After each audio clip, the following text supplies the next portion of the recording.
Hello everyone, welcome to this session. I'm Piyush and I'm going to be a host in the session today. So a warm welcome to all of you guys. So good morning, good evening and good afternoon based on wherever you are.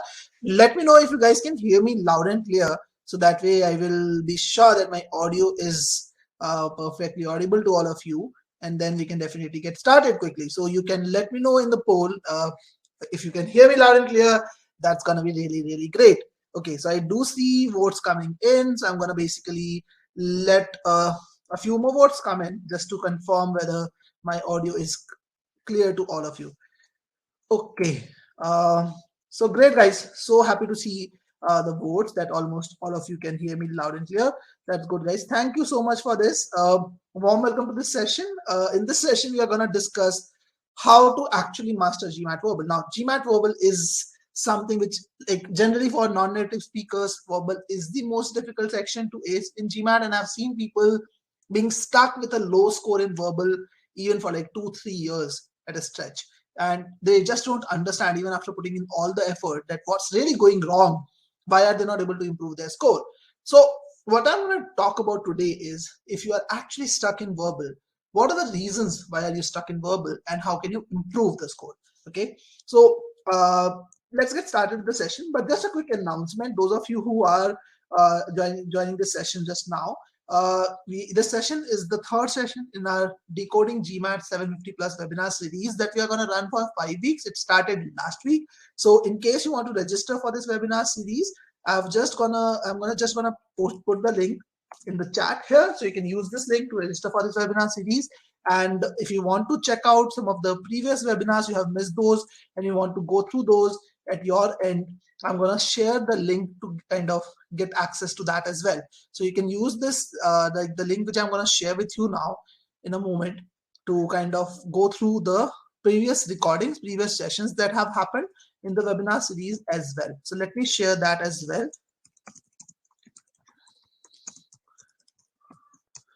All right, guys.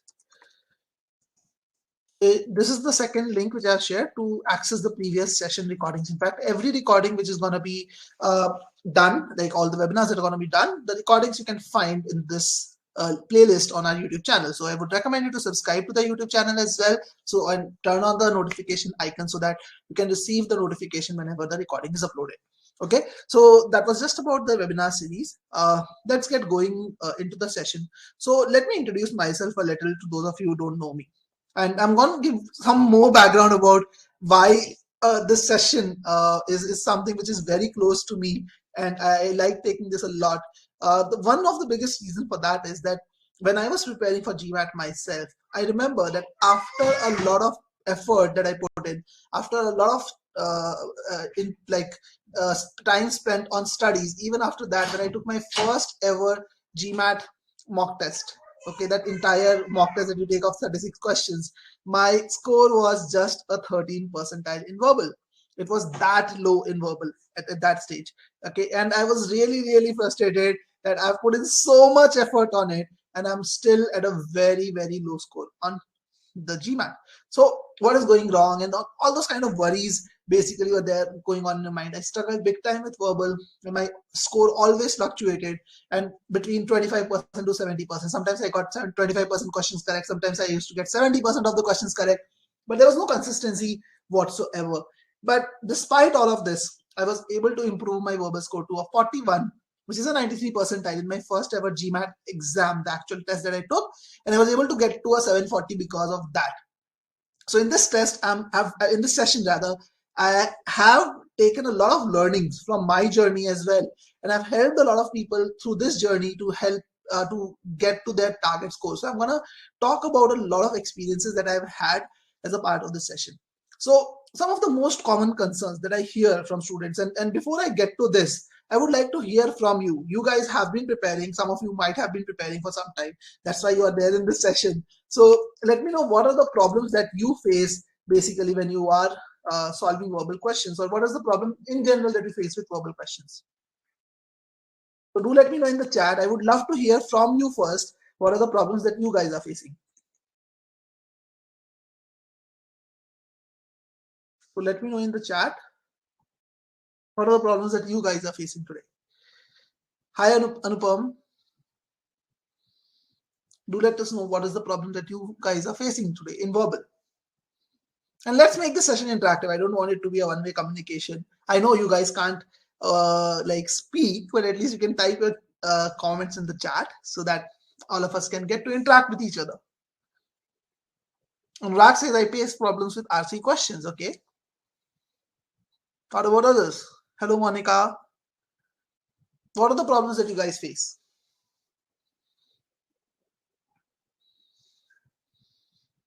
Okay, I do see some comments coming in. Himanshu says grammar concepts missing for me, which are sometimes tricky in questions. So what I think Himanshu meant was that many times I'm not able to spot which grammar concepts to apply. Am I right, Himanshu? That's what he meant? Kiran says grammatical nuances and logical meaning issues in SC. Okay. Jakub says I don't know what I'm looking for. What's wrong or what's being asked. Okay. So Jakub says I'm clueless about what is happening there. Okay. Monica says argument in CR. Okay. Anurag says CR understanding with the time frame. Within the time limit, I'm not able to solve questions. Okay. Hanish says options sound right, but they're not actually not. So you get confused between the options which are right and the wrong ones, right?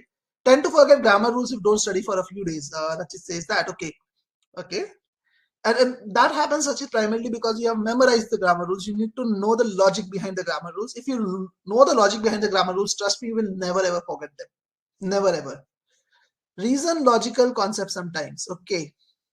Great. So I see a lot of comments, and thank you so much for putting in all the comments here. Lakshmi says too long passages are unfamiliar material in RC, so unable to grasp content of passage or and answer questions. So unfamiliar genre creates issues for Lakshmi. Okay, so I'll just tell you some of the common concerns that I hear from students and that I also faced when I was preparing for GMAT myself. Number one concern, and I would like to see your yes or no in this question, that how many of you face this issue, that you always get stuck with two choices in the end in verbal. How many of you face this issue? Let's see a quick yes no in the poll on this. How many of you face this issue that you get stuck with last two choices in the end in verbal? Let's see your responses, guys. How many of you face this issue? Okay, let's wait for another 5-6 seconds. Let's see if more votes come in. All right, let me end the poll now, and you guys see for yourself. It happens with everyone, right? Saleen and Anupam are saying in chat as well, I do. Yes, it happens with me. It happens with everyone. That's the most common problem, right? And we tell ourselves always that, yeah, it is just the last two choices. I was so good. I was able to bring it down to 2. I was so close. And trust me, guys, that's not the real problem. The real problem is something else. This is the outcome that happens, that you are stuck in the last two choices. That's the outcome. That's not the real problem. It is very important for us to actually understand the real problem, and I'll go to that. Yeah, Kamini says so close. Yes, that's the idea. So we have to get this thought out of our mind that two choices are so close. Choices are never close. Trust me, guys. And I'm going to come to that as well. The other issue that I hear from students is I can solve questions accurately without time limit. If you don't give me a time limit, I can get those questions right. That means there's no problem with me, but I can't solve it in 2 minutes. That's another issue that I hear from a lot of people. Many people say, okay, when I'm solving OG questions, my accuracy is 80% plus, but my mock scores are not so good. And then a lot of people come and tell me that I've studied everything, but I'm not able to break the V30 mark. And I don't even know what is actually happening. I don't know why I'm not able to improve my performance. Many people come and tell me that, okay, I struggle with unfamiliar genres. Even I think Lakshmi was also saying the same thing, that if the topic of the passage or a CR is from social sciences or philosophy or economics, which is not my comfort area. Again, I was an engineer. I did not feel comfortable with these topics. Someone who is non-engineer could face the same thing with a science passage or a history passage. So it depends basically. But many people face issues when they get a passage from an unfamiliar genre. So these are some common problems that I hear on a regular basis from students. And what I'm going to do today is I'm going to answer all these concerns for you. I'm going to address all these concerns to the session. So let me help you with the structure of the session. So what we first start with is, let's identify the real problem. Because unless you identify the real problem, we cannot solve the problem, right? If you go to a doctor, you tell them that, okay, I'm having fever, I'm having cough. He can't just say that you have COVID, right? It is very important that he diagnoses the real problem. He needs to understand the root cause. The fever and the cold is a symptom that they can see. They can't treat the symptom, they can only treat the real problem. So very important thing for us is that we don't focus on treating the symptom, because if we focus on treating the symptoms, that is a temporary solution. That's not a long-term solution. We need to look at a long-term solution, and for that we need to understand the real problem. So I'll first focus on that. Then we will actually talk about the solution, because once you have understood the problem, then trust me, the solution is like a natural outcome. It's very easy for us to solve it. Okay, we will then talk about that how do you master the solutions. Okay, now you know the solution, but how do you go to the next stage so that you achieve mastery with that solution? And then we'll talk about the study strategy to improve to verbal 40 plus. So I'll not just leave you with the solution. I will even help you understand how do you go about strategizing your prep now to get to a verbal 40 plus, and then I'll open this up for a Q&A. So I hope you guys are excited about the session. Are you excited, guys? Tell me yes and no in the poll. I know this is a rhetorical question. I want all of you to kind of respond to this with yes, but just want to see if this is making sense to you or not, the structure that I have thought of. Because that's what I was not able to do when I was actually struggling. And when I was able to identify my core problem, and I was able to understand what is the core problem, and it was so very easy for me to work on the solution and get my score up. And that's what helped me get a verbal 41 and a 740. So really happy to see your responses. I see, as I said, this is a rhetorical question. So I'm happy to see 95% of you saying no. Sorry, yes. And there's one or two people who are saying no as well. If you're not excited, I've tried my best, obviously, but do stay here in the session, even if you're not excited, because you're going to learn a lot of new things today. Okay, so let's identify the core problem, why most people actually struggle in verbal. And there's no better way of actually understanding the problem, but actually by actually solving a question, we can actually learn what is the core problem. So here's a question on your screen. I'm going to disable public responses in chat for a moment, so that no one actually types their answer in the chat. You just have to select a choice from the poll. I'm going to basically get you the poll, guys. And what I'm going to do is I'm going to give you a couple of minutes to solve this question. And I'm going to be muted in this timeline so that you can focus on solving the question yourself. And then I'm going to solve this question for you. And through that solution, we will see where the approach goes, like where do we go wrong? What is the real problem in verbal?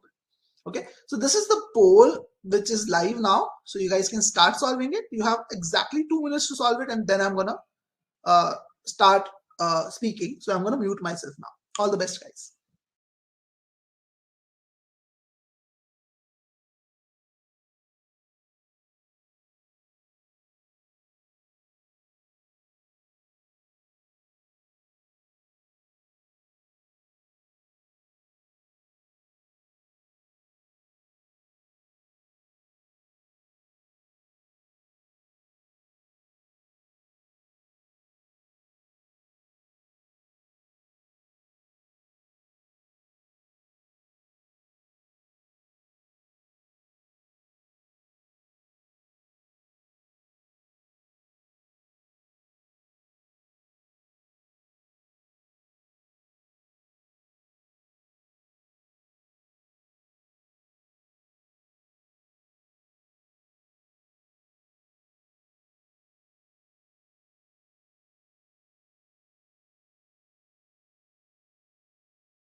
All right, guys, 20 more seconds to answer this question in case you have not. And please respond in the poll directly.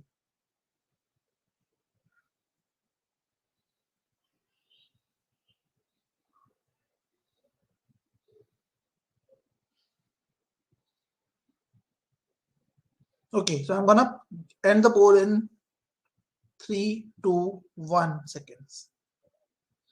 Okay, guys. So I hope you found this question challenging or not so challenging.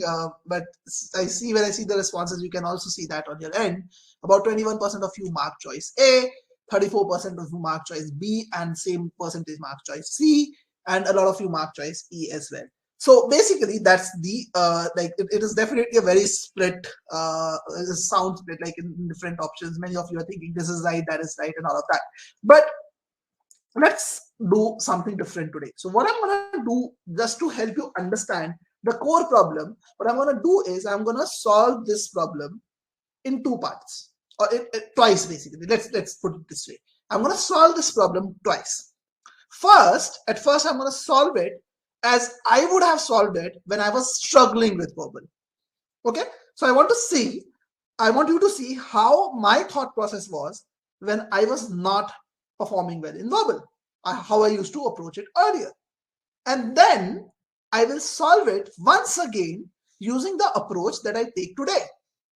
Okay, what I want you to observe is the difference in the thought process, the difference in the confidence with which I am marking the answers as well. And I want you to try and relate to that if you can, obviously. Like if it is not relatable, that's a different story, but I'm pretty sure that it will be relatable. Why I'm sure? Because I was also struggling. I was there for a long time. I know how it feels. So let's get to that. So let's solve this problem as I would have solved it. Old Piyush would have approached it. Okay. So initially when I started learning sentence correction, I always used to think of, I always used to feel that I have to just learn the grammar rules and then I have to read the sentence. And in most cases, I was not able to apply the grammar rule. So I used to go by what sounds like to my ear. So that's the approach that I started with. Okay.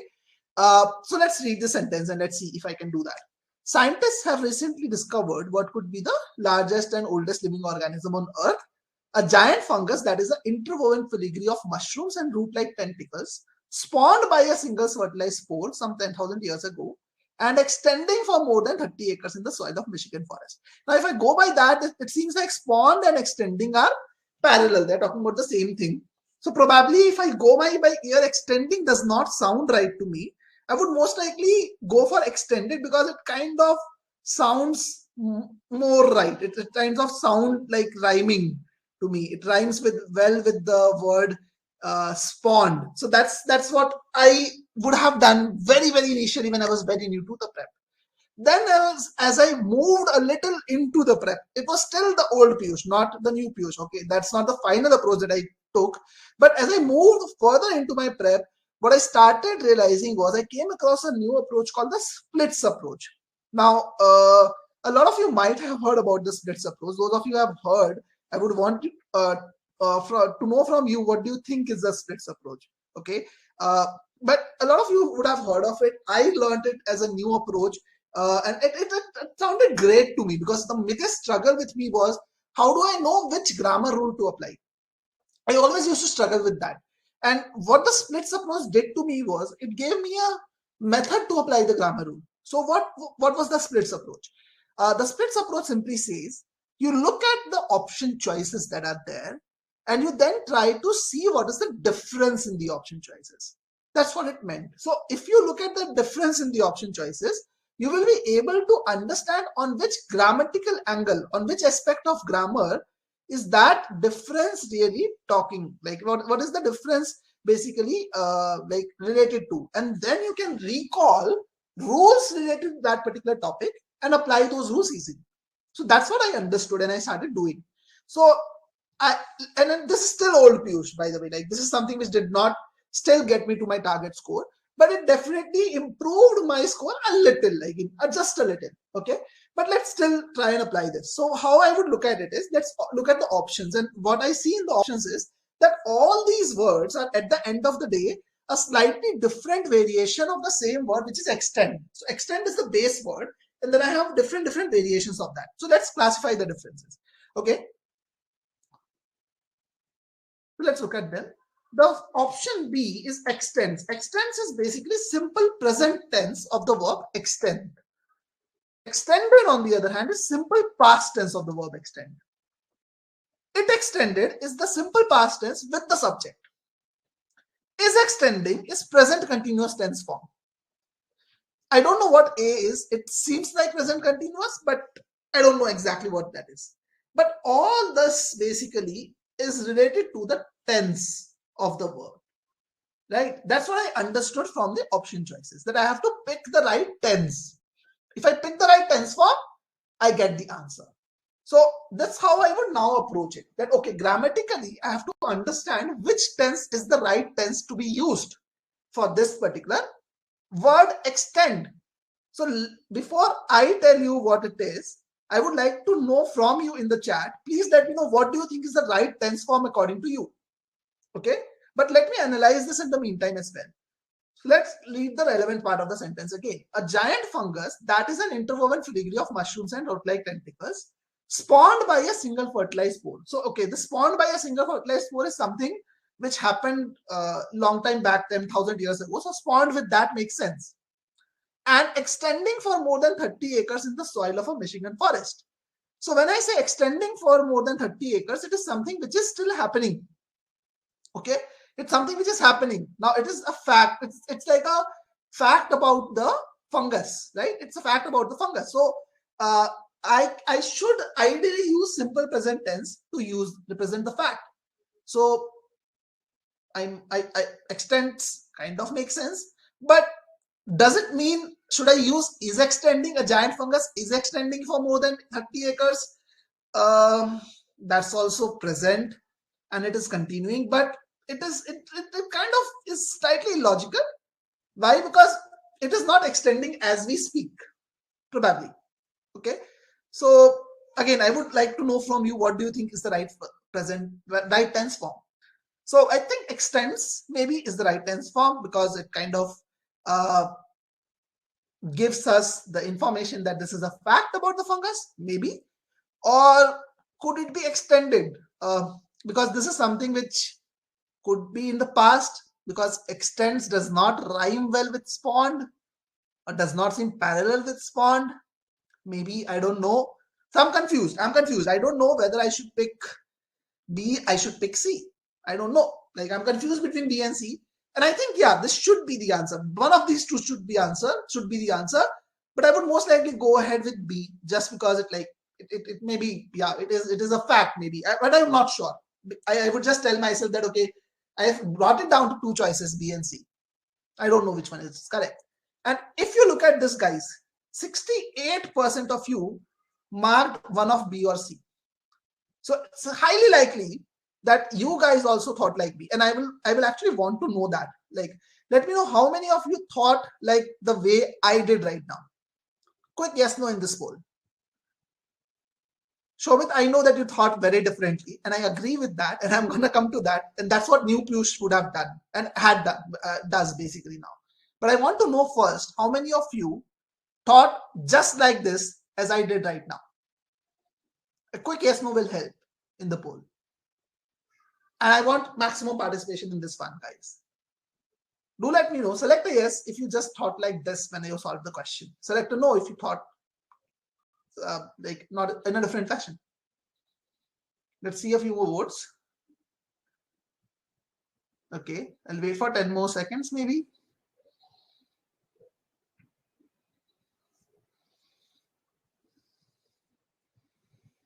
All right. So yes, you guys can see about 61% of you, majority of you thought in the same way. So it's not something which was not expected. Why? Because that's the main problem. Many people approach verbal in a very different way. It's a very brute force way of doing things, not a very methodical way. And if you go for GMAT club attempt data, again, this is an official question, so there's a lot of data in the options, like in GMAT club also. So Julia, I'm going to solve this question. Don't worry about that. I'm going to help you with that part, and Shobit's point is also something I'm going to talk about. But remember, this question I was solving like old Piyush. So I've done a lot of wrong things with that. So don't mind it, because I wanted you to understand how I used to think so that you can understand the root cause as well. All right. So what is the attempt data from GMAT club? 30% of the people mark option B. That's a very common answer. 17% people mark option C as the correct answer. And most people get this wrong. The correct answer, in fact, is choice A. It is none of B, C, or E. Those were very, very popular choices today. Even 34% of you marked B and C respectively. 9% of you marked E as well today.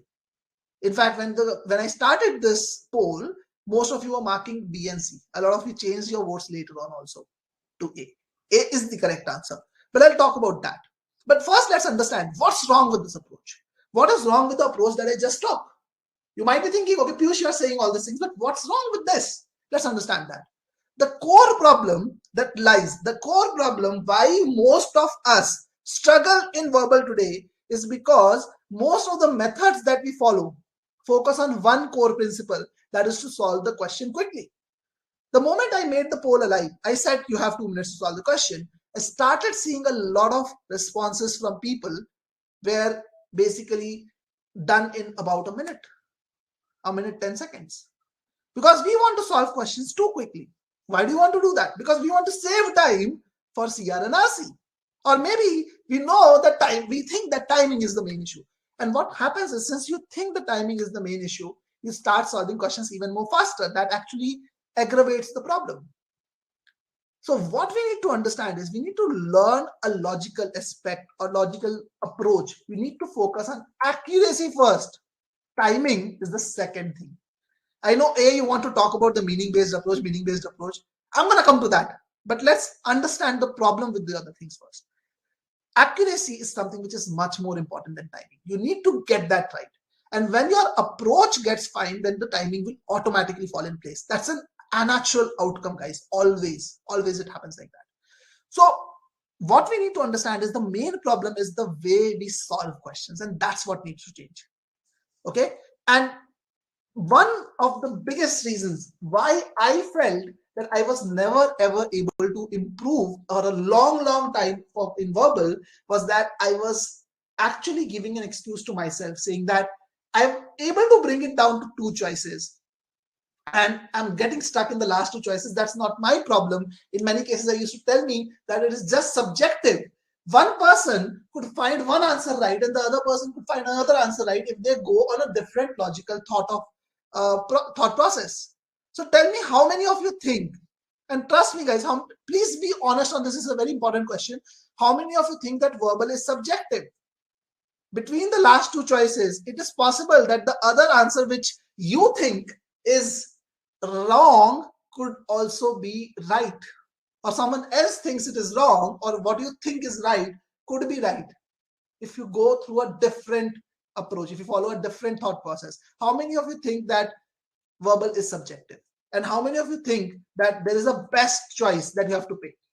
And please be honest with me on this poll. I want you to be very honest with me. How many of you think that verbal is subjective?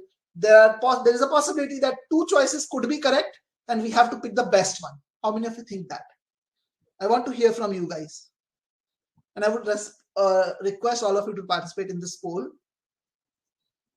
And again, guys, all these polls are to basically make it interactive, to see your point of view, understand your point of view as well. That helps me to kind of tweak the session in the right way. Okay, so I see a decent number of votes now. Okay, let me end it. Good. So I see about 47% of you saying that yes, I do feel like that, and 52% of you saying that I don't feel like that. It's good to know that around 52% of you don't think like that. But I always used to think in the fashion earlier that the problem is not with me. The problem is the way verbal is, right? In quant, there is always a clear answer. There is no doubt on the answer. But in verbal, there might be a doubt in the answer. There could be a better answer or a best answer, and I'm stuck just because of that. There's no problem with me. That is the biggest problem, guys. If you start giving this excuse to yourself, you close all the doors. You close all the doors to success, because then you tell yourself the problem is not with me. The problem is with the way verbal is, and there's nothing that can be done about it. And that's where you struggle, guys. So please understand, if you want to really improve, you have to get this out of your head, that there is no best choice. There is nothing like a best choice. Always remember, there is only one right answer in verbal and 4 wrong answers. There is no gray area. There is no gray area. Parth is saying option A seemed a bit odd, but somehow sounded logical. So we have to understand why it seemed a bit odd. So just don't think about being a bit odd.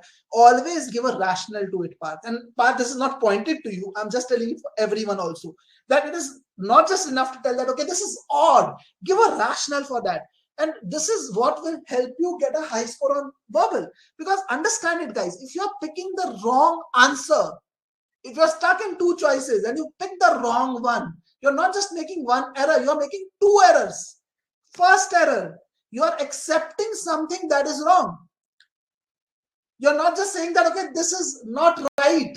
You're also accepting something that is wrong, that is completely wrong. You're ignoring what is wrong in that. The second thing, the second mistake you're doing is you're missing something that is right. So it is not just one mistake that you're making when you're picking the wrong answer. You can't just say that it's so close. It's never so close. There are two mistakes that you're making, as I said. GMAT gives you two chances to get your accuracy high. You're accepting something that is wrong and you're missing something that is right. So if you have understood and agreed upon this, that there's only one right answer and four wrong answers, we are now on the right track. So let's understand the solution. So the problem, as I said, is the mindset that there could be two right choices. The approach that one follows to solve questions quickly and be comfortable with getting stuck in those two choices and just picking things up randomly. Don't ever do that. You have to learn a method, a step-by-step approach to solve questions. So let's understand what is the solution and what is the importance of doing the right method. So what I'm going to do now is I will solve the same question that we did, but I will solve it the way I do it today. I'll show you the thought process. I'll read out my mind how I would have solved the question now if I had to solve it as a fresh question. So you see the difference, and I would ask you the difference later on. So let's read the sentence. Scientists have recently discovered. Okay, so the sentence is talking about something which is a recent discovery. Scientists have recently discovered what could be the largest and oldest living organism on Earth. So what is the discovery about? The discovery is about a living organism which is the largest as well as the oldest living organism on Earth. Now, probably the sentence is going to tell me more about this organism.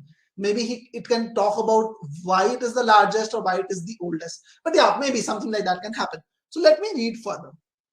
A giant fungus. Okay, so I see a construction after comma, which is a giant fungus. So a giant fungus probably is that organism that it was talking about. So this probably could be the organism. Let's read further. That is an interwoven filigree of mushrooms and root-like tentacles. Okay, so this portion tells us more about the fungus. That what is this fungus? Fungus is an interwoven filigree. I probably don't know the meaning of the word filigree, but it is an interwoven something. It is created by mushrooms and root-like tentacles. So something like that is there. Okay, let's read further. Spawned by a single fertilized spore some 10,000 years ago. Now let me understand this. I'll ask myself this question, that what is spawned by a single fertilized spore some 10,000 years ago? It is created by a spore some 10,000 years ago. So if I look at the context, I'm talking about an organism which is the oldest living organism. And I'm talking about some 10,000 years ago. It started some 10,000 years ago. So clearly the word spawned is actually talking about the fungus. It is again relating to this fungus. Right? Now let's read further. And extending for more than 30 acres in the soil of a Michigan forest. So what is extending? It's clearly this extending word is parallel to spawn. So this tells us more about the fungus, that a fungus extending for more than 30 acres in the soil of a Michigan forest. This tells us why it is the largest organism. Okay. Now let's understand the role of these words, spawn and extending. So let's focus on that. So what is spawn doing? Is the fungus doing the action of spawning? Let me ask you in this poll, guys. Is the fungus doing the action of spawning? Is the fungus doing the action of spawning? Quick yes, no? Is the fungus doing the action of spawning? Let me ask you this in the poll.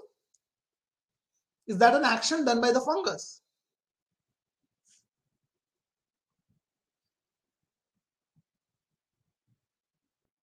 Okay, let's see some more words. And think and answer, guys. Especially those who are answering yes. Think about it. It says spawned by a spore. It clearly says it is spawned by something. Okay, spawned by a spore, right?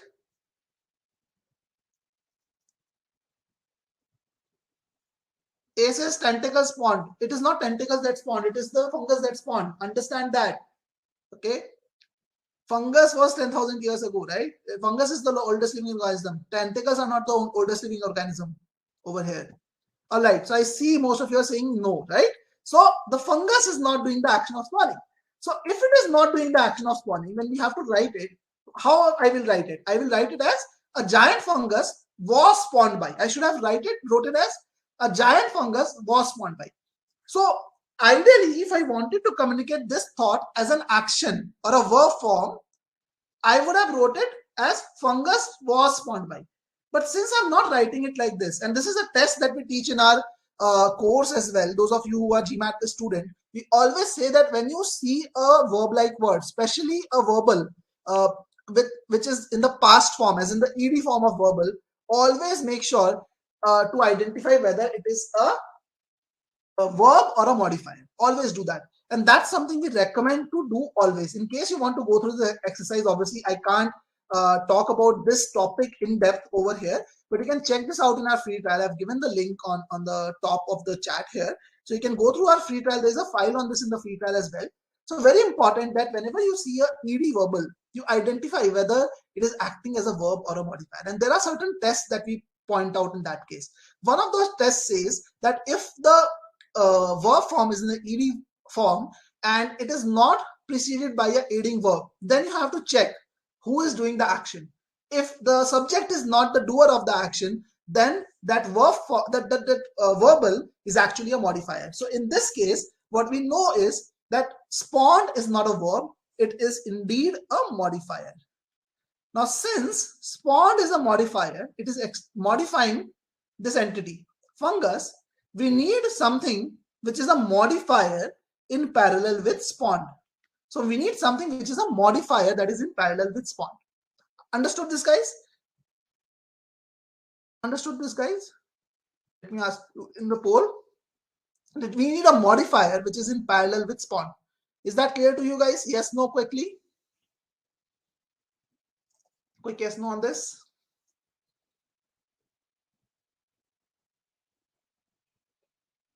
Okay, I will wait for a few more votes. Those who are not clear can ask me the question that they have. So Muranini, what I'm saying is spawned is not a verb. It is a modifier. That part should be clear by now. I've explained it why. Because fungus is not doing the action of spawning. If fungus is not doing the action of spawning and I say a giant fungus spawned by a single fertilizer, then spawned is basically a modifier.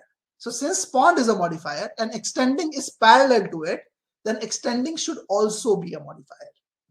Okay, I hope that is clear to you guys now, that why extending should be a modifier, because it is parallel to a modifier. And this is a rule again, you have to have grammatically parallel sentences, grammatical parallel things. Level of this question AK would be a 700 level question just because of the trap that is there. Most people will just pick up a verb form. So we need extending as a modifier and not a verb. So if you look at all these options, extends is a simple present tense form. Extended is the simple past tense form. Now many people ask me why extended cannot be a modifier. I'll tell you why. See, if I say a giant fungus extended, then extended becomes a verb because it is an ed form, as I said. And if I write a giant fungus extended for more than 30 acres, then it becomes the doer of the action. The moment it becomes the doer of the action, it means that this is a verb form, right? So extended is also a verb form, cannot be right. It extended is a subject with a verb form, cannot be right. Is extending is also incorrect. So I'm not just selecting the right option. Extending is a verb modifier, basically. And we teach this in our course as well, in the GMAT course, why it is a modifier and not something else. But I am picking the right answer, but I'm also eliminating other option choices on solid grounds. So it's not just I'm randomly picking one answer, I'm also eliminating the other ones. Okay. Anupam says that my voice is on and off a little bit. Let me just ask, guys, are others also facing the problem? Can you guys actually hear me clearly? Let me ask this question rather. If you can hear me clearly, just select a yes. If you can't hear me, then select a no. If there is any distortion that you are facing, select a no. But if you can hear me clearly, then select a yes. Okay. So I see 93% of you saying yes. That means, Anupam, the problem could be on your side. So please try rejoining. That could help, or maybe checking your internet connection. Hopefully that should help. Thank you so much, Parth. Thank you so much, Pranav, for informing me that. So now I'm going to ask you guys, what do you think is the problem, or let's say not the problem. What do you think is the difference in the approach that new Piyush is taking and the old Piyush was taking? What you think is the difference in the process? I want to see your comments, because I have put in about 30 minutes on this question alone, discussion of this question alone. And the reason why I've done so is many people would have joined the session and even left it thinking, okay, he's spending so much time on a question. Why? We could have solved so many questions in that. My rationale for this is that I want you to understand the root cause of the problem. I don't want you to just solve a question. I want you to understand and learn how to solve any question. That's why I spend a lot of effort. I just want to make sure that all of you have got the point right. So what do you think is the difference in the thought process? Rakshita says, how is extending a modifier? I've explained that, Rakshita, already. So please go through the webinar recording again to understand that. Spawned is a modifier. Extending has to be a modifier because it is parallel to it. They're modifying the same entity. Now, why is extending a modifier? It is an ing verbal, and if ing verbals are not preceded by an aiding verb, they always act as a modifier. That is a rule that we have taught, and the rationale we have explained in our free trial also, or in the online course of GMATVERBAL. You can go through the free trial and understand that. Pranav says eliminating the other options on solid ground. That's okay. That's one part. But why was I able to eliminate the other options on solid grounds? That is more important. Logical understanding of the sentence, says Parth. Kiran says clear understanding of grammar can help in evading traps. That's good. When you say clear understanding, Kiran, I think you mean that not just knowing the rules like rules, but understanding why the rules exist. What is the logic behind those rules? Okay, Kyamini says new Piyush is taking a logical approach using grammar rules instead of going on with what sounds right. Right. So it is very important that you are looking at the logical aspect of grammar rules. Cosma, bang on. He or she says splitting the para. Right. That's one of the biggest things. It is not just about reading or using grammar rules or logic. It is also about reading and analyzing, and even preempting things. Preempting is like the last thing which will come to you. It will not be very natural in the beginning, but if you want to really ace the GMAT, the only thing that you need to do, especially for verbal, is understand the context well. If you understand the context clearly, everything else falls into place. And in order to understand the context logically and clearly, you need to read slowly. You need to break the passages. You need to break the paras. You need to break the sentences down. And you need to relate the information which is given. And you need to contextualize the information and even preempt if required. And trust me, guys, if you understand logically what is there, you can get a very high score on GMAT. No one can stop you from doing that. Your confidence level will also be high. The problem is that we don't approach verbal in a logical way. That's the biggest problem that is there. I'm talking about this application, this process and logical and all those things. Let's try and relate it with quant. How do we solve a quant question? Let's see that. Okay. So if I ask you to solve this two linear equations that are there, how will you go about solving it? Think for 10 seconds and then let me know. If you have to solve these two equations in X and Y, how would you go about solving them? Think about it and tell me.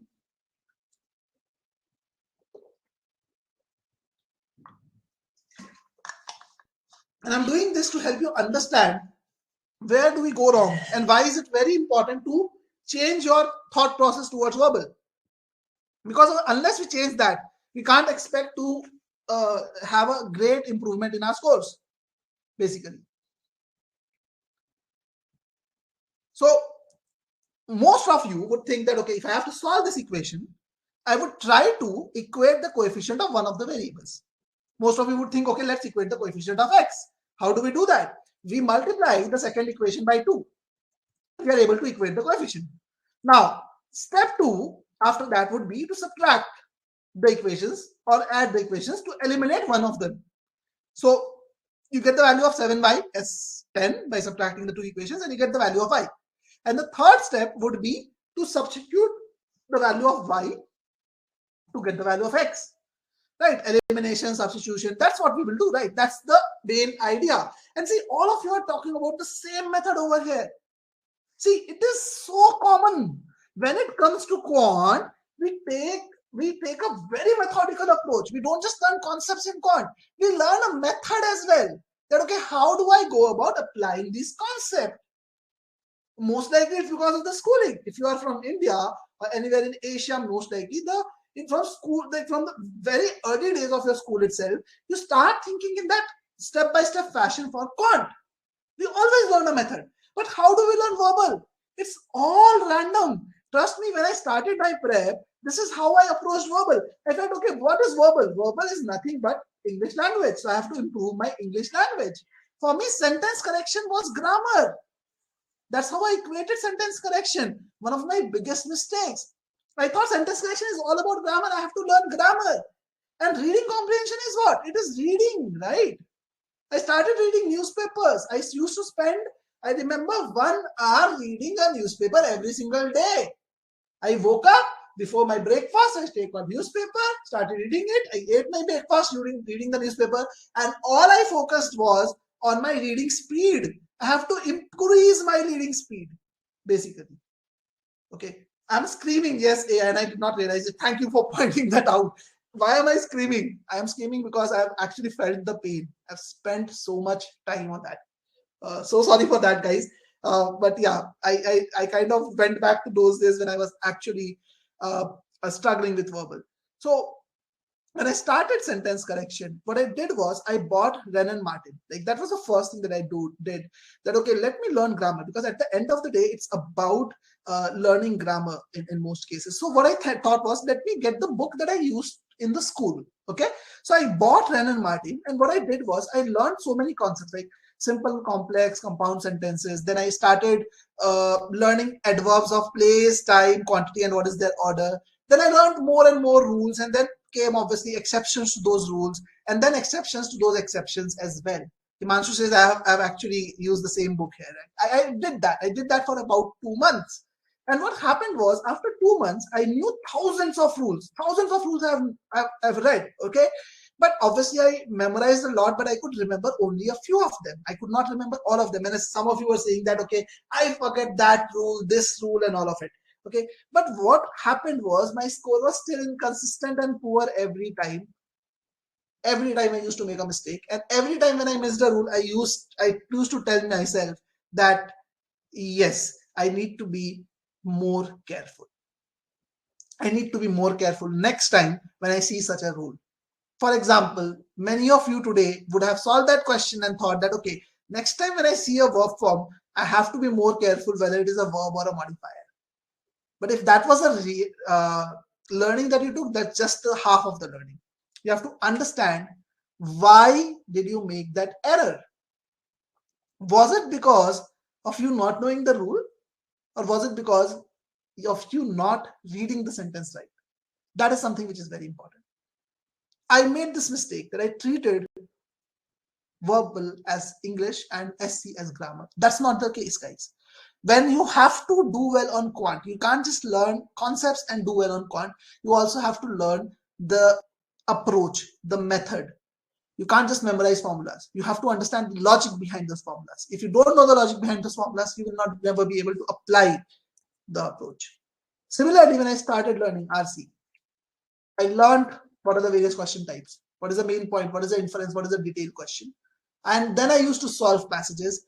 And when I was actually not able to solve them, I always thought that, okay, how do I improve? Should I skim through the passage? Should I solve more passage? That's all that I knew. I never actually learned how to read a passage. No one actually taught me. Not in my classroom program that I was taking. Nowhere else. No one taught me how to read a passage. What should I do when I read information? I just felt that I have to read things fast. And why did I feel that I have to read things fast? The reason was simple. I always used to get confused in two choices. I always knew that I have to if I could spend more time on the choices, then I would be able to get the question right. And when I think that I have to spend more time on the choices, I would have to cut down on time somewhere. And I would end up cutting down on reading. Always. And that's the bigger issue.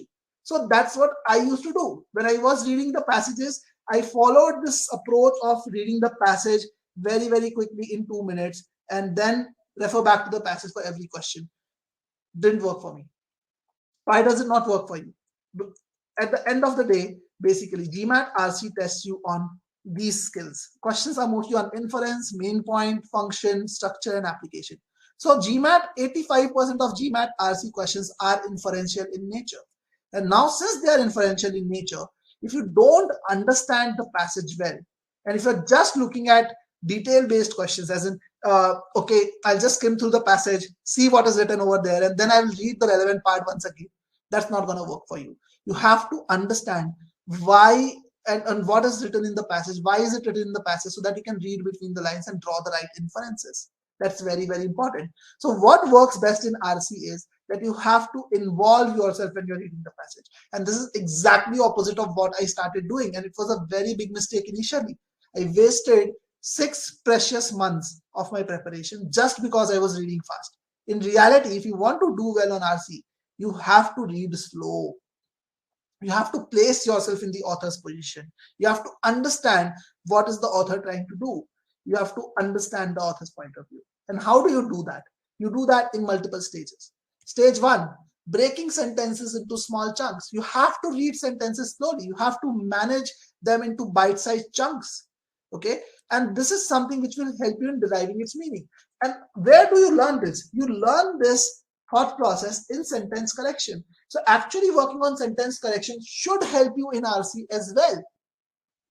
So in sentence correction, you have to build a habit of reading sentences by breaking them into small pieces and understanding the meaning. That's why when someone studies with GMAT this course, we always recommend them to start with SC. Because when you start with SC, you develop that habit of reading things right, basically. Reading things by breaking them down into small chunks. That is very, very crucial for you. Okay, so that's step 1. Step 2, for subsequent sentences that you read, you need to keep relating back to the previous sentence. It is very, very important that you do that as well. If you relate back to the previous sentence, you will be able to generate the understanding of the passage in a better way. That's very critical. And where do you learn this? You learn this skill in critical reasoning. That's why we recommend people to do SC first and then do critical reasoning, because then they are able to understand the context better. And then finally, you also have to use transition word and conjunctions to relate back the meaning. And finally, the summary part comes into picture, where you have to summarize each para and the passage finally to get the idea. So what we always recommend is that you should follow the order of SC, then CR, then RC, and not just read them or complete them for the sake of completing them, but learn these skills, which is breaking sentences into smaller chunks, relating sentences for every subsequent sentence, and then summarizing the information from a why point of view, not the what point of view. You should not focus on what is written. You should focus on why is it written to get a good score on RC. That's very, very important. Now, as I said, the thing that interferes with this entire logical approach, many people know this logical approach, or many people would have heard of this approach. Let me ask you, in fact, how many of you have heard of these logical approaches till now? Before the session, let's put it that way. How many of you knew these logical methods, the intended meaning approach and the involved and evolved reading approach? How many of you have heard about these approaches before the session, before this particular session? Let me see a yes or no in the poll.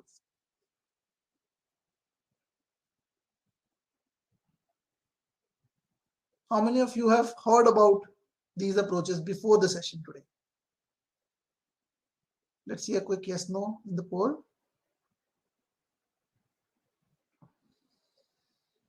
Okay, so I see a 40% yes approximately now. Okay, so let me ask you guys another question, very important question, a fresh question. How many of you think that these approaches are time consuming? And please be honest with me, it's an anonymous poll. I'm not going to see what you're responding. I just get to see the percentage. Cosma says, I learned about meaning-based approach from here only. Happy to know that. It's a good starting point then. How many of you think that these approaches are more time consuming, And please be honest, as I said, it's an anonymous poll. No one is going to know who is going to poll yes or no. Feel free to do so.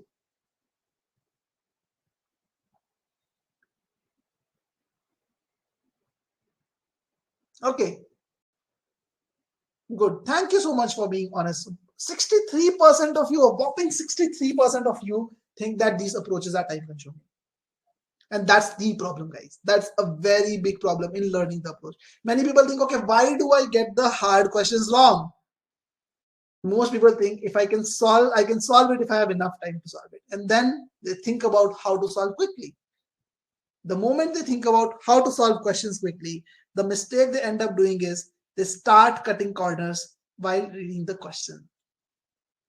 Because they think the answer in the end is in the choices, right? The answer is in the choices. So let's spend our time and energy over there. Why do we need to spend so much time on reading the question? As 63% of you are saying that, yeah, these approaches are time consuming. Why do we spend time on this? Let's spend our time on the choices. Many people think that. And that's the root cause to the problems that start. Let's see why. Let's see what happens. When you read the question stem quickly and you don't follow the meaning-based approach or you don't follow the involved and evolved repeating approach, what happens? You're obviously able to save time, right? But you only get a rough understanding of what's stated. You don't have a clear understanding of what's stated. Then what happens next? With that rough understanding, you can eliminate 2 to 3 choices confidently because they're easy to eliminate, right? With that rough understanding, you know that, okay, this is out of scope, this is wrong, that is wrong. 2, 3 choices you can eliminate. But what then happens is you get stuck in the last 2 or 3 choices. Now, can you guys tell me what do you do when you get stuck in the last 2, 3 choices? What do you do when you get stuck in the last 2, 3 choices? Can you guys tell me that? What do you do when you get stuck in the last 2, 3 choices? Let me hear from you. You just have to type it in the poll. Not poll, but chat. What do you do when you get stuck in the last 2, 3 choices?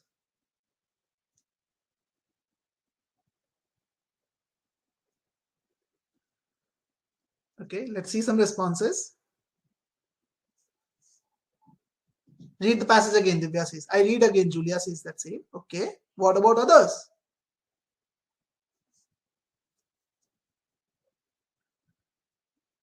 Just Julia and Divya do that. What about others? Kushagra says that pick the best one. Okay, you directly pick the best one that you feel. Okay, good. Finally, tend to go with the best looking seeming choice. Okay. So finally that you do. Good point, Spark. What about others? What do you do?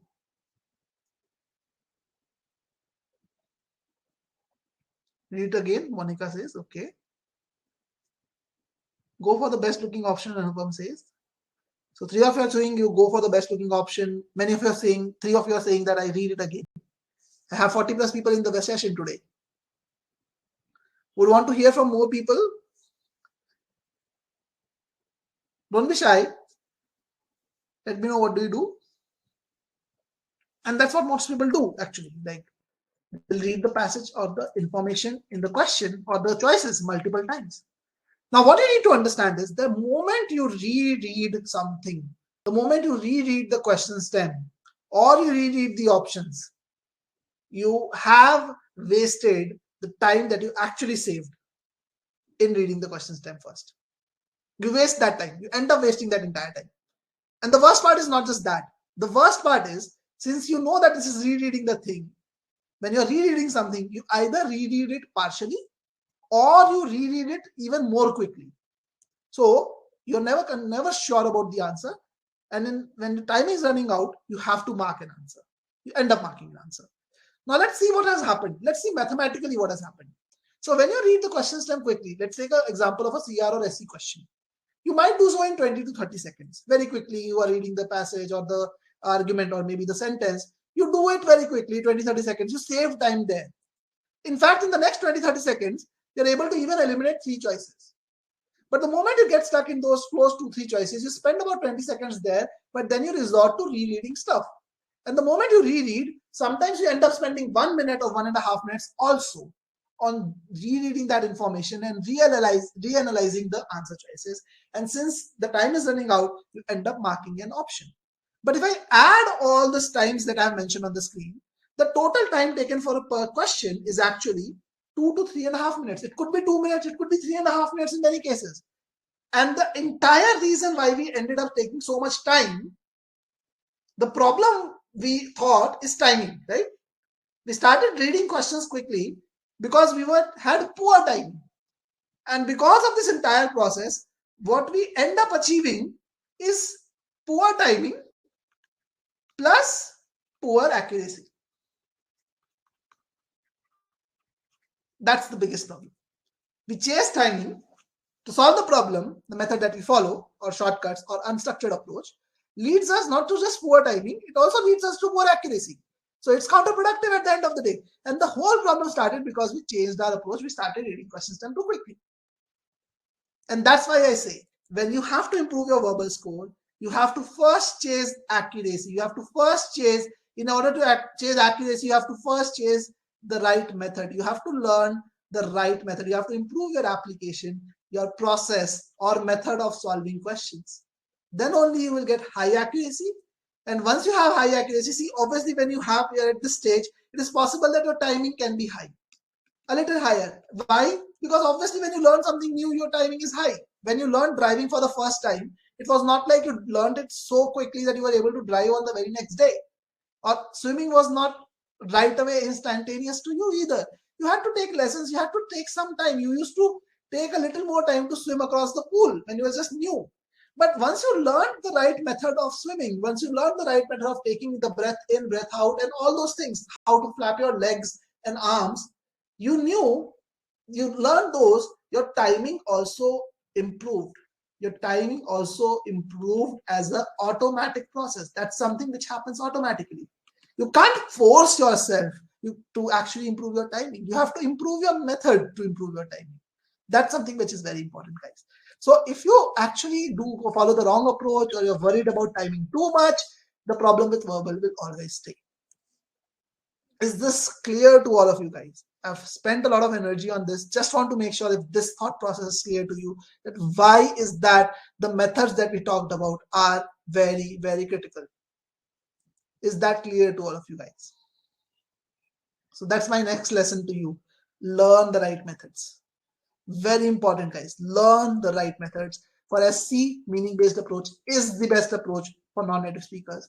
CR, framework-driven pre-thinking, and RC, involved and evolved. You have to learn these methods. They work the best. They get to the outcome in the fastest possible way, in the most consistent way. There is no better method in the industry for this. We have looked at this from time to time. So what you should do is make sure that you're learning the methods. I'm so happy that all of you are saying yes, this is clear to you.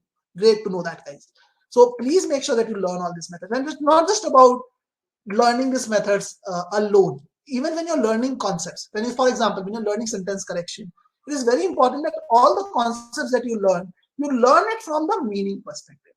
Because if you try to apply the meaning-based approach directly, and you know the concepts from a grammar perspective, you don't know the logic behind those grammar rules. If you don't know the logic behind the grammar rules, the meaning-based approach will not work for you. Only when you know the logic behind the grammar rules, you'll be able to apply the meaning-based approach. So make this meaning as the central piece. Your approach, your thought process should be centered around this, and then only you will be able to do well on the GMAT. Okay? And that's one of the biggest reasons why GMAT is students improve by on an average about 100 plus points. A lot of people who come to us are retakers who have prepared for 2 years, 1 year, so many years, and not able to improve their score. But they improve their score working with us eventually, just because of this thought process that they imbibe in that. In our course, the meaning-based approach or the application is always at the center. That's our centerpiece, and then we do everything around that. All right, guys? So please make sure that you're learning the right methods. Now, once you have learned the right method, it is very important that you master the method so that you're able to improve your timing. Now, how do you master the method? We'll talk about that now. So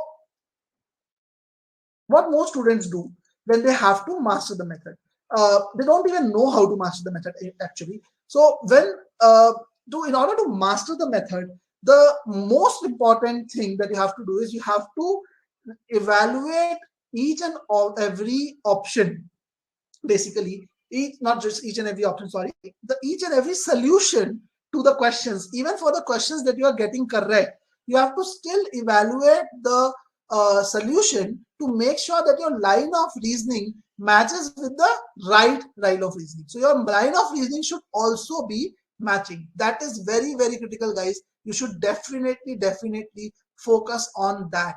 Okay, so let me help you understand how to evaluate solution. So when people are asked how do you evaluate solution, the most common response that I hear is I practice questions and I take mocks. That's what they do. But when it comes to evaluating solutions, they only review the questions they get wrong, and they only spend time on option analysis. And that's why many people are not able to improve their scores.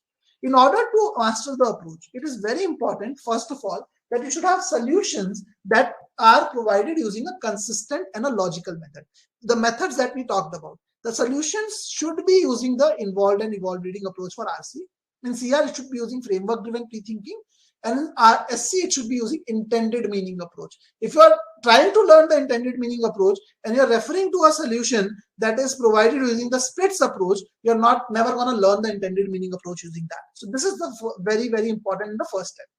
Second step, verify each question irrespective of whether you get it right or wrong. Always, even if you get it right, verify the solution, and spend 80% of your time not reviewing the option analysis, but rather reviewing the sentence or the argument or the passage analysis that is there. Spend 80% of your energy there, guys.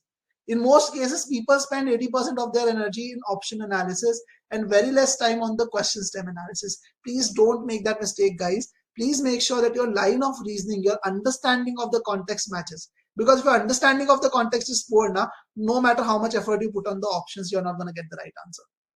Okay? And when you are doing so, note down the differences in your approach vis-a-vis the right approach so that you can master the right approach. Okay, so for example, let's say you solve the CR question.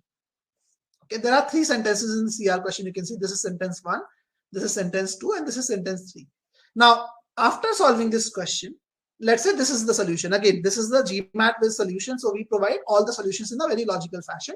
So if you see this is the solution, what you need to do is you need to ask yourself that, okay, when I read sentence 1, only sentence 1, not sentence 2 and sentence 3, just sentence 1, did I analyze it in this fashion? And did I understand it in this fashion? If you did not understand it in this fashion, even if you have got the question right, you still have made a mistake. There is still a learning there. Then you will look at the second sentence. Ask yourself that, okay, when I read the second sentence, did I combine this piece of information with this piece of information? And did I actually came to this inference or not? If you did not come to this inference, you have made another mistake. And so on. So this is how you analyze the solutions. This is how you master the approach, because just knowing the approach is not enough. Just knowing that, okay, I have to follow the meaning-based approach is not sufficient. You have to put that into practice. You have to validate that whether I'm actually using the meaning-based approach or not. And if you're not using it, then you need to improve on it. All right, guys. And this is how Akshat, one of our students, improved from 650 to 730 in just 24 days. And he's one of the very inspiring stories that we have. In case you want to watch his entire interview, I'm going to give you the link in the chat. You can always do that. But I'm just going to give you some key lessons from his case. And he improved significantly in verbal in this 24 days. So what he did was he first improved his understanding of methodologies. His CR was pretty bad in the first attempt. So he focused on that. He learned the framework-driven pre-thinking approach once properly, and then he reviewed the solutions in depth for the correct choices too. And he always focused on identifying the pattern. So whatever he was eliminating, as I said, he eliminated those on solid ground. So in GMATVERBAL, we have this habit of elimination on solid grounds by telling you in CR that this is a distortion, this is an out of scope argument, or this is an irrelevant argument, or this is opposite to what is right. So basically, he used to note it down in this notebook that, okay, I'm eliminating this because this is out of scope or this is irrelevant to the passage. So he used to write this down in the notebook, and then he used to validate that with the solution that, okay, I actually eliminated it because I felt that this is out of scope. But in reality, is it out of scope or is it something else? So he used to do that, and we provide that in GMAT with every solution, basically. And then he revisited his weak areas to improve his timing. And he's not just the only one. Right method holds the key for most of the people who see an improvement. Shreyash, who scored a 640 in this first attempt on GMAT, improved his score to a 760 by improving his verbal to a 42. This guy is joining Harvard this year. He has converted both Harvard and Wharton. He's joining Harvard this year. And he was only able to do that because he improved his methods. He was only able to improve his score because of that. Vamsi scored 570 on GMAT after 10 months of preparation using coaching institutes. He was able to improve his score to a 720 by improving his methods. Right now, studying at ISB, basically. So always remember, guys, right method holds the key. If you don't improve your method, you cannot see a jump in your performance or automatically. Okay, so please make sure that is clear in your head. In case you want to watch Shreyas's interview where he talks about how he achieved the 760 on GMAT, you can watch it using the link which I have provided in the chat as well. But now let's talk about the strategy. So we have talked about what is the core problem, what is the solution, but let's understand how to go about a step-by-step thought process in order to get a high score on GMAT. Okay, so we are going to that part, but let me help you understand, guys, that like I took a study strategy session last week as well. So obviously, if you are a new starter, it is very important that you kind of focus on the learning sequence that I recommended there, which was to do SC first, then CR, then RC. Okay, but if you have been struggling for a long time or stuck at a score of 670 or more, I would have to, in order to give you a proper personalized advice, I would need to consider a lot of factors, which is how much time is available with you, what is your target score, what are the resources that you have used till date, and what are your strengths and weaknesses in verbal. Then what are the methods that you are using? Are you using the intended meaning approach? If at all you're using it, are you using it correctly? And we also have to see what is your learning style. So obviously, all these factors are very individualistic in nature. So everyone is different in this regard. So in case you want to discuss your case, you are already scoring a 670 on GMAT and you want a more personalized advice, you can schedule a call with me. I'm going to just give you the link in the chat as well. So in case you want to interact with me directly one-on-one and understand the solution to your problem, you can reach out to me using the link which I've shared in chat.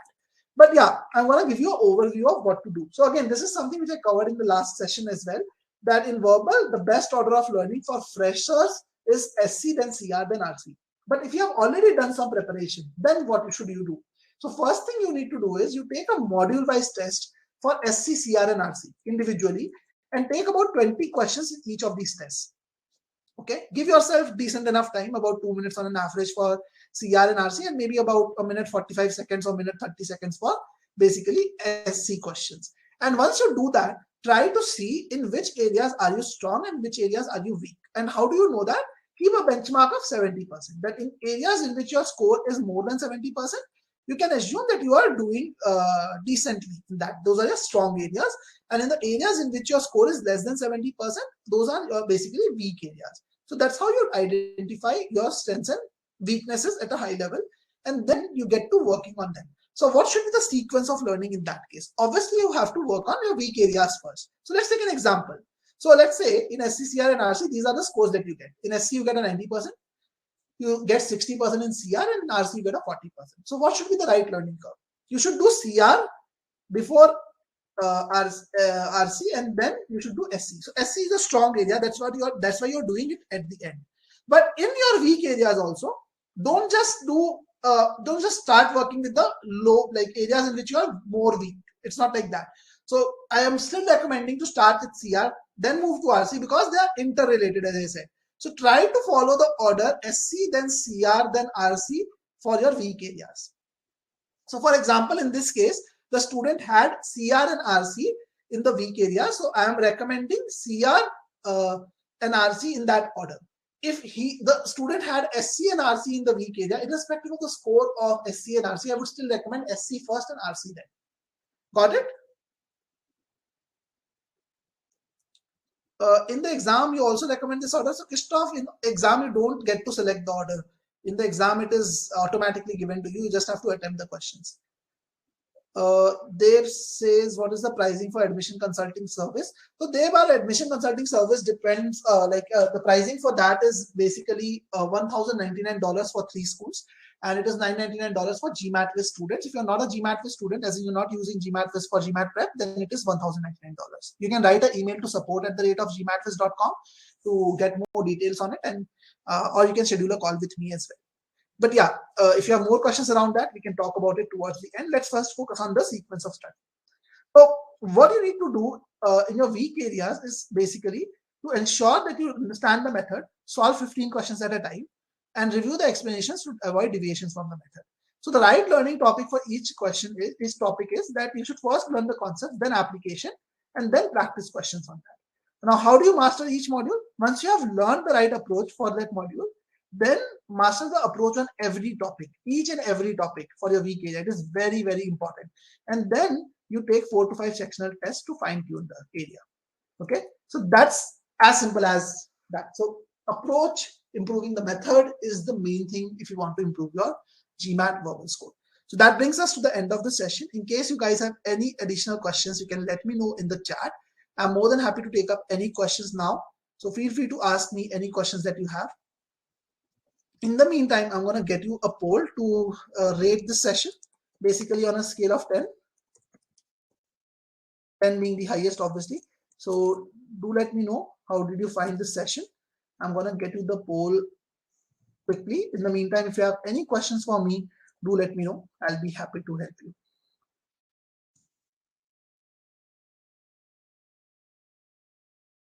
All right, so here is the poll, guys. You can actually respond to this. It will be great if you can let me know how did you find the session. Thank you, Parth. Happy to know that you like the session.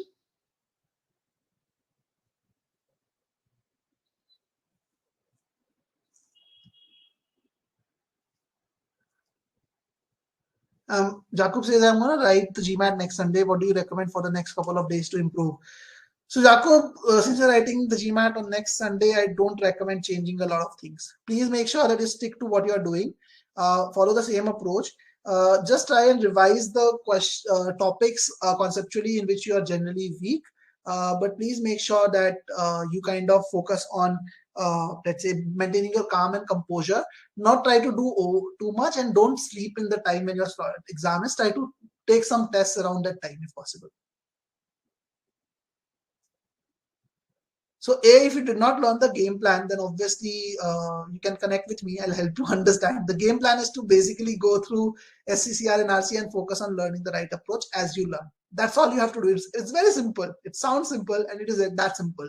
The problem happens when we complicate it by not trusting the right method. Okay? Okay. Thank you so much, Jitin. Thank you so much, Monica, for knowing this. I'm happy to know that you found the session helpful.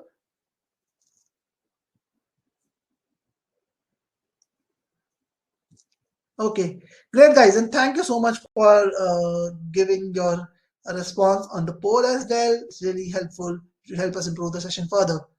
Okay, so let's see the chat. All right, guys, it was great interacting with you. I'm going to end the session very quickly, and in case you want to check out the coursework that we have, you can go ahead and do so by using the link which I've shared earlier on top. You can use this link as well, and please feel free to connect with me. For RC practice, would you recommend redoing the same passages? I would not recommend necessarily redoing the same passages unless you have exhausted everything, but make sure that whatever you redo, you first improve your approach. So if you have improved your approach, then redoing can also help you. But as I said, that's the first thing, that you have to improve your approach. And even if you are redoing the passages, that should not be the only thing that you should be doing. I would always recommend at least a 50-50 mix of redoing what you have done earlier and doing new questions. Okay. All the best, guys. It was great interacting with you. I tried my best to give you the maximum possible from the session today. I hope you guys had benefited from it. So all the best for your GMAT prep, and I'm happy to have you here. Thank you.